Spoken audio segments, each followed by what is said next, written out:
You don't do the work because excuses. There is literally no other reason that you don't do the work. But if you had none, you would, of course, just do the work, right? Because there's no reason not to. And honestly, you would want to do the work. So this is exactly what I'm going to show you how to do, which at least for me was making 103K, being able to quit this job, also have a six pack at the same time. And that is from being over 80K in the hole and just grinding away at random shit. Clear the shit from your head. And then once the shit is cleared from your head, you can just flow into work. And after 2 to 5 years of it being in that flow, then you can reach your financial freedom and then keep going down that path. So first excuse, and probably the biggest one, is that you have no time. And this is probably attributed to the job that you have or whatever it is that you do for work. But if I asked you right now to map out your day, map out a singular day, could you do it? Most likely it's going to be something like this.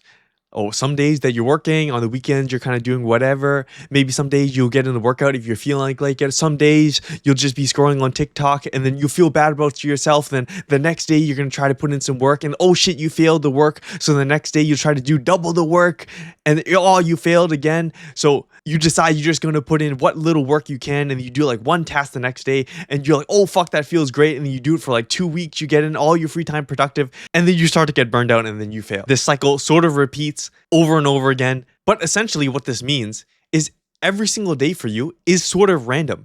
It is by your emotions that you're going about every day. And sure, you maybe have a couple of fundamental building pieces, like you're going to work out on these days and you have to work your job on these days, and on the weekend you're going to have like your fun. But ultimately, just face it, you're inconsistent. If you are like this, you are all over the place. If you don't know where your time is going, how are you ever going to find time for anything? So the solution that I use myself to overcome this is to retain. And probably what comes to mind to you right now is like semen retention, right?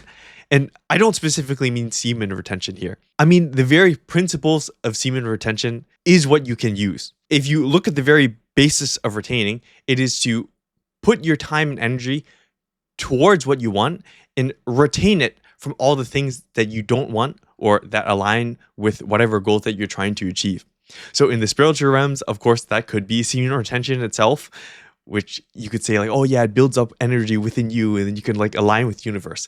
But forgetting all that right now and thinking about the physical and mental realms, of course, like you could go hiking one day, you could go traveling another day, you could go play some sport that you enjoy. And that's all great stuff, right? If you enjoy it, that's great. You should do it. But the thing is, if you first ask yourself, what is enough? What is enough for me to feel satisfied so then I can kind of get that stuff out of my system and then go do the work that's required for the long-term goals that I want? Is it 1 time a week? Is it 2 times a week? Is it 3 times a week? Don't just leave it up because then you're having energy and time leaks. Retain it. So set the amount of physical activities or physical things that you're going to do. And then within the mental realm, that's exactly the same. You could go randomly learn how to use AI and run an AI agency. But if your goal was to run like a simple travel agency business, you don't need to know how to use AI and run an AI agency, right? Like maybe you could later on, but you need to learn the basics first. So block yourself off from all the random information that you don't need for what is related to your end goal, your mission, your financial freedom. And then also in the mental part, that's where emotions do come in. If emotions do come in, you just simply need to let the emotions pass. Because think about your emotions. They are typically the start of what invites excuses on why you don't do the work. And if you really drill down to the basis of your emotions, there is no reason for them. And by no reason, I mean, they help you in no situation. There is no situation where your emotions really help you. Like if you're in an argument and you get angry, does that help you? No. If you're in an argument and you randomly get happy, does it help you? Not really. It's best if you just sort of calm all the time.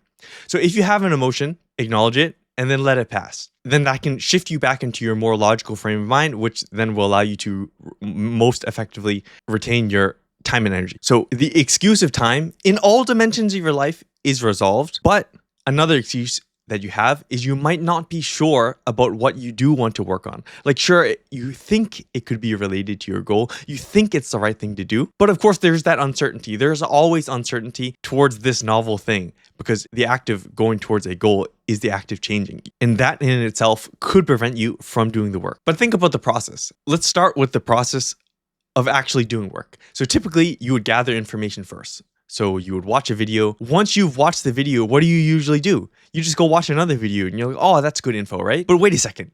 That was good info. What was good info? Can you actually stop and you pull out like, okay, this is the specific piece of info that I think is good and I can use it in this way to achieve this result towards my financial freedom, like make this specific step progress to my financial freedom. If you can't do that, then you got nothing out of it. You got no certainty out of the action that you just took. And not just information gathering. This is the same for doing work. If you're running a business and you just did whatever task that you needed to do that you think that you need to do for your business, like if it was related to YouTube, you just made a video and sure, like, oh yeah, I made good progress. Well, did you? Did you actually make good progress? This act of reflecting after you've done something, after an action, is what's going to make that uncertainty go away. Why?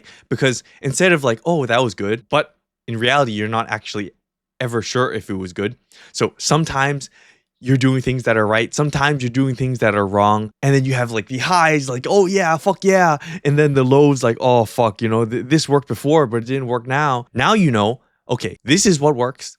And this specifically is what doesn't work. So I would do more of this and I would do less of this. I know this is something that made me progress as fast as I did, which is 2 years instead of 5, is because let's say you put in the work. And a lot of people don't get the results if they put in the work because they keep grinding and grinding and grinding, which kind of makes them go like this. If you imagine a chart, and let's just say success is up here. If you were to just grind away and do the work, which of course is necessary, but if you were just doing the work and never doing that act of reflecting, you're kind of going like this.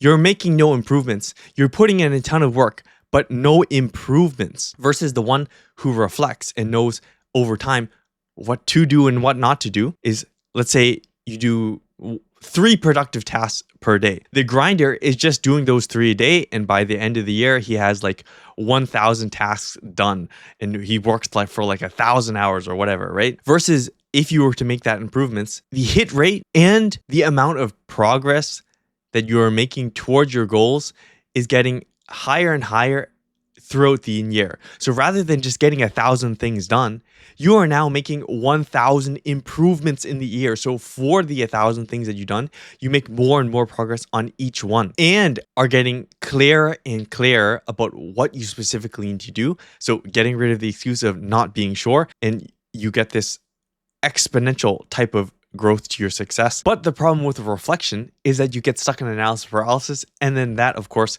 could make you stuck along the way for months at a time even. If that is the case for you, and you would value getting feedback from other people that are working on the same goal or have already done something similar to you and going towards the financial freedom or have already gotten it. If you're a high-skilled employee, you're a business owner, you're an investor, you want to make better use of your time, you want to get that feedback so you can get unstuck faster, I actually do have something for you. It's a free community that might interest you in the top link in the description. Click that if you want to check it out. But even if you have absolute clarity on what you need to do and you've retained it as much as possible, so then you've actually optimized everything. You only do what you know you want to do and is going towards your goal. But the problem is, if you're genuinely too tired, you still can't do it. And I know this very well because I did know what to do when I was working this job and I knew what I wanted to do. I retained as much as possible. I optimized everything. But I still had to work 80 hours a week in this job, which means I was burnt to a crisp. Like literally the days would look like I would get up early. On the weekends, I would like, oh yeah, I'm going to do this work. I already wrote down my tasks on my to-do list.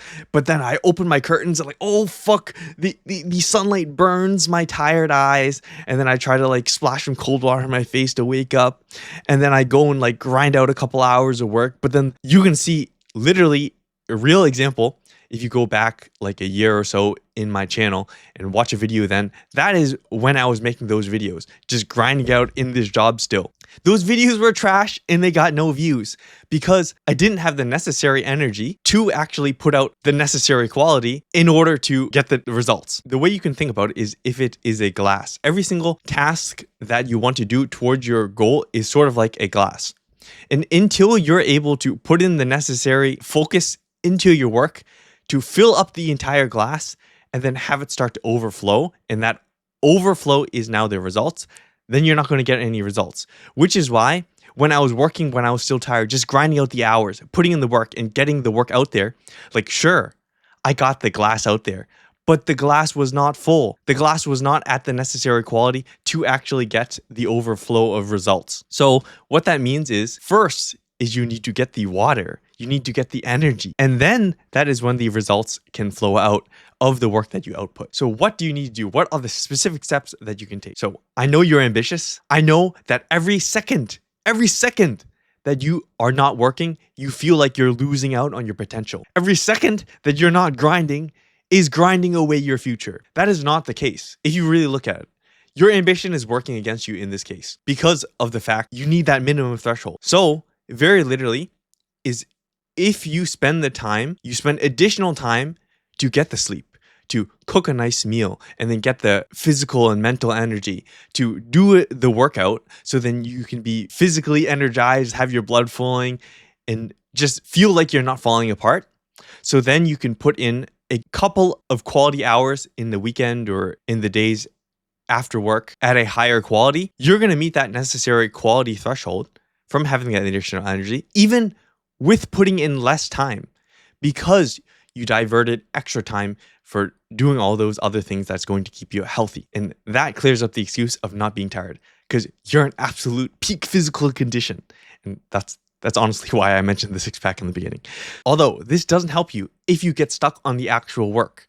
Like, you work and work and work, but you're just getting no results and you don't really know what to do. If that is the case for you, then you can watch this video right here to learn how to actually get unstuck. And let me tell you a secret. It's not taking more action. It's not grinding more. So figure out how to actually get unstuck here.